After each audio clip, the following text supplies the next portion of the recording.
In some of us, there is still instilled that feeling that we want to get out close to nature and pursue the animals the way our forefathers did.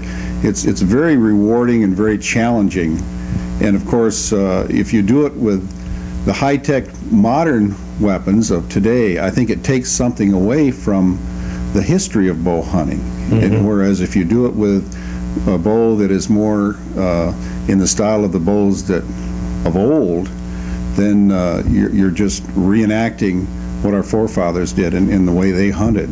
When I look around, you have inspired me with all of the different animals that you have been able to gather with a longbow. So Ron, why don't you just start off with this big creature right above our heads, the caribou here. Well, the caribou is an animal, of course, it's not native to Michigan. This animal was taken in 1986 on a hunt in northern Quebec. And that was a very interesting hunt for me because we were in the far reaches of Quebec where our guides were native Eskimos, and they still live in somewhat of a primitive fashion. So it was very interesting to go there and hunt this type of an animal, and it was very rewarding when I brought him home, and it was not an easy hunt by any means.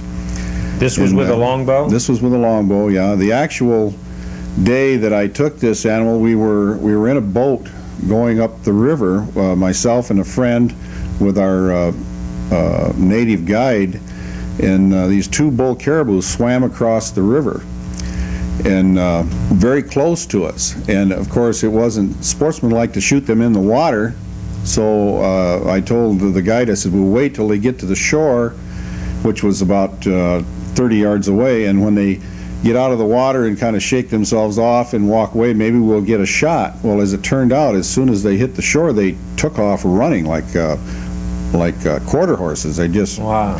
But somehow I drew in my, as we talked before about our instinctive shooting, you know, how the brain calculates everything. All I did is I concentrated on the caribou as I drew, and my brain gave me the lead and everything in the elevation. I swung out in front and made the shot, and it was a perfect shot, and the animal went about 50 yards beyond that and was down. So, and they're wonderful eating, by the way. Wow.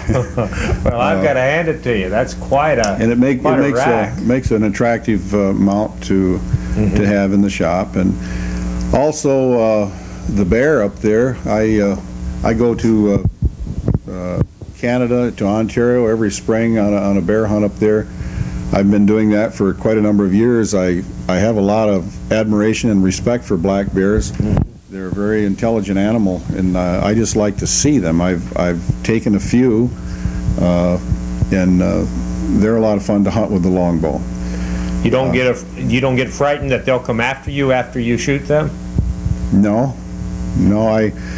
Well, if you look at the statistics, there's never been an instance that I've ever heard of where a hunter was attacked by a bear after he shot him. So it would be a very rare thing. Okay. So it's not dangerous to hunt a bear with a longbow then? No. Okay. Now you have a boar. Is that? Tell us about a boar hunt. Well, the boar was taken quite a number of years ago on a hunt down south. And in that instance, we used dogs to chase the boar and bring them to bay. And that particular boar, they're probably more dangerous than the black bear because they will come after you.